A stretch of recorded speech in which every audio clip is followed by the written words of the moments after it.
Même s'il est difficile de connaître précisément le nombre de personnes handicapées en France, dû à la variation des critères utilisés pour définir le terme handicap, on peut cependant estimer que ce nombre varie entre 2,6 millions et 7,6 millions de personnes, soit entre 4 et 12% de la population française. Sur les 8000 musées présents en France, on compte seulement 535 musées labellisés tourisme et handicap.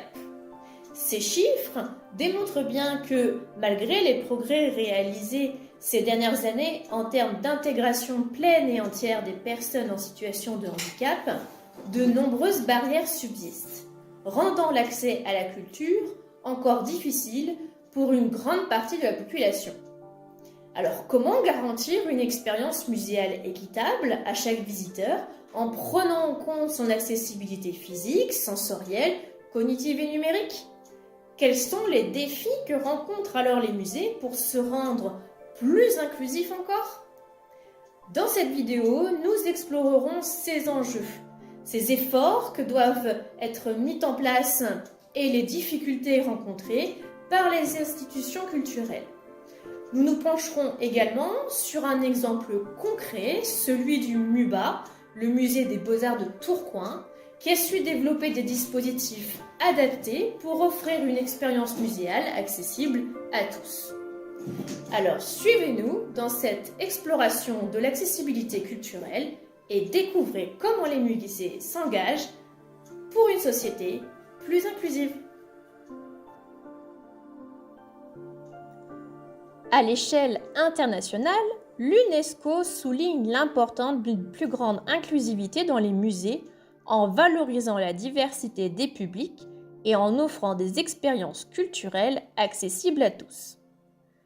Ainsi, en France sont prévues des lois garantissant l'accès aux espaces publics sans distinction entre les visiteurs.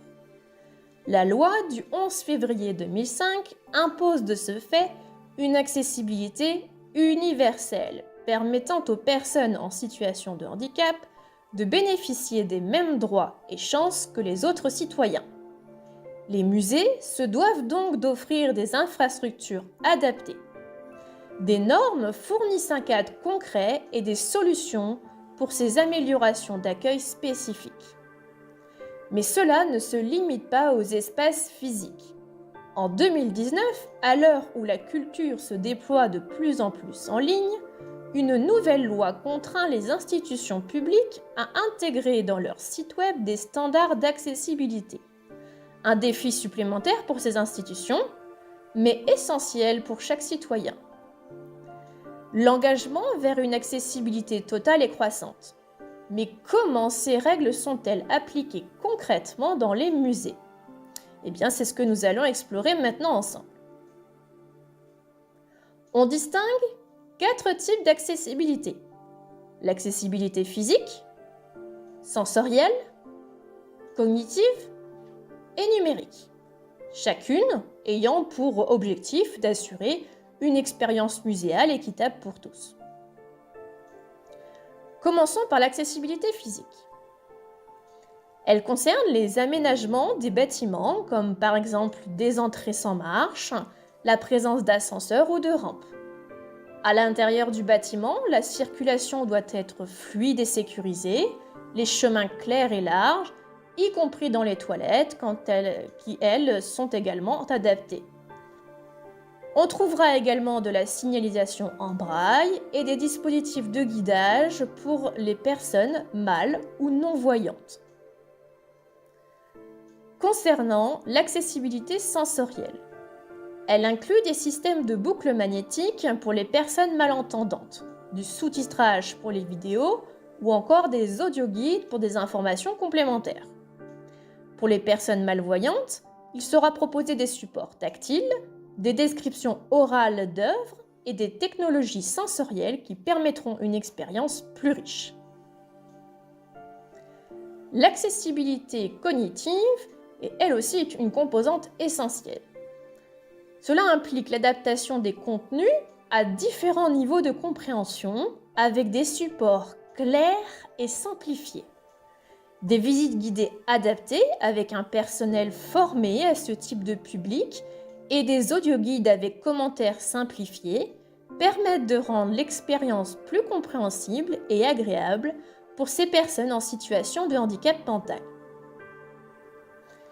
Terminons sur l'accessibilité numérique que nous avions déjà évoquée précédemment. Elle reste aujourd'hui un enjeu majeur en termes d'accessibilité. Que ce soit pour les malvoyants, avec des fonctionnalités comme des lecteurs d'écran, la géolocalisation des œuvres et l'audiodescription, les musées s'engagent à faire de leur site internet une expérience tout aussi inclusive que le musée en lui-même. Cependant, il ne faudrait pas oublier que ces aménagements nécessitent une amélioration continue des infrastructures, des services et des contenus proposés par les institutions. Ces dernières peuvent rencontrer des difficultés à leur mise en place pour des raisons financières, mais également par la nécessité de former et de sensibiliser le personnel accueillant à une très grande diversité de handicaps. On notera également l'évolution constante en termes de technologie qui demande donc un réajustement et une vigilance constante.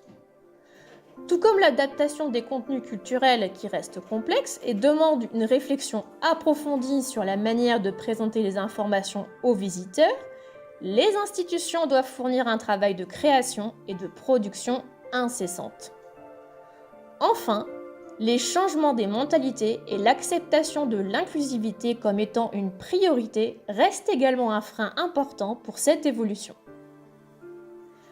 Malgré tout, certaines structures font leur maximum pour permettre à tout à chacun de se rendre au musée et de vivre une expérience conforme à leurs besoins.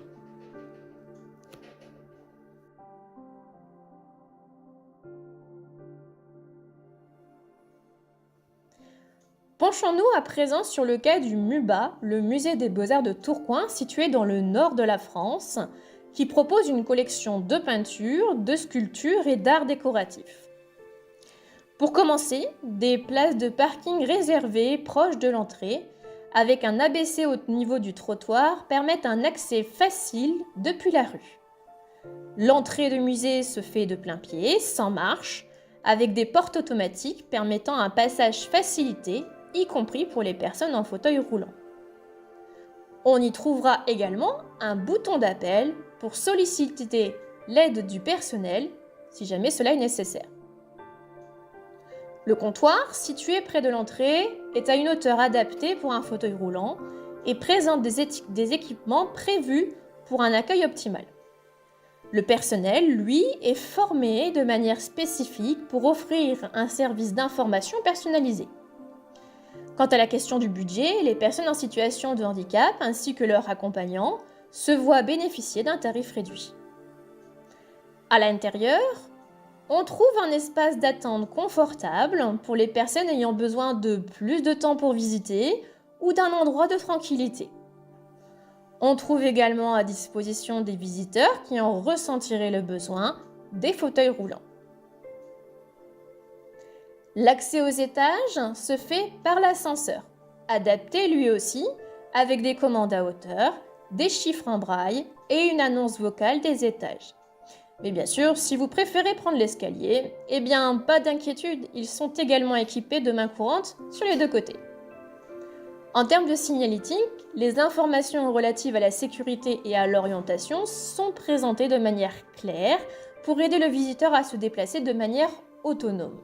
Et les surfaces vitrées sont également clairement repérables, réduisant ainsi le risque d'accident. Les activités proposées incluent des visites spécialement conçues pour les non-voyants, permettant à ce public de découvrir les œuvres grâce à des supports tactiles et des descriptions détaillées de l'exposition, ainsi que des ateliers et événements spécifiquement destinés aux enfants, permettant ainsi à toute la famille de profiter des richesses culturelles.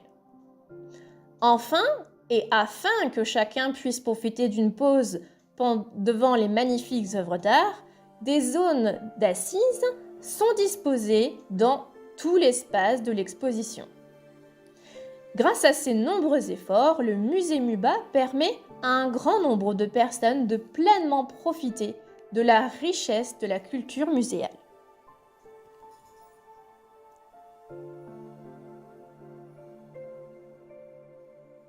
En conclusion, l'accessibilité des musées pour les personnes en situation de handicap est un enjeu majeur pour notre société. Si des progrès indéniables ont été réalisés, notamment grâce aux lois et aux normes qui garantissent des aménagements physiques, sensoriels, cognitifs et numériques, il reste encore beaucoup à faire pour garantir une véritable égalité d'accès à la culture.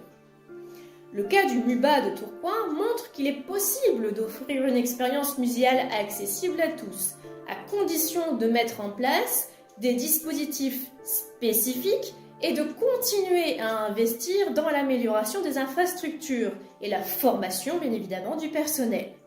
Il est important cependant de garder à l'esprit qu'il s'agit d'un travail de tous les instants et qui nécessite la collaboration de tous, du gouvernement aux institutions, en passant par le personnel et le public. Ainsi, en réfléchissant collectivement aux solutions durables et innovantes, nous pouvons imaginer un avenir où la culture devient véritablement accessible à tous et sans exception.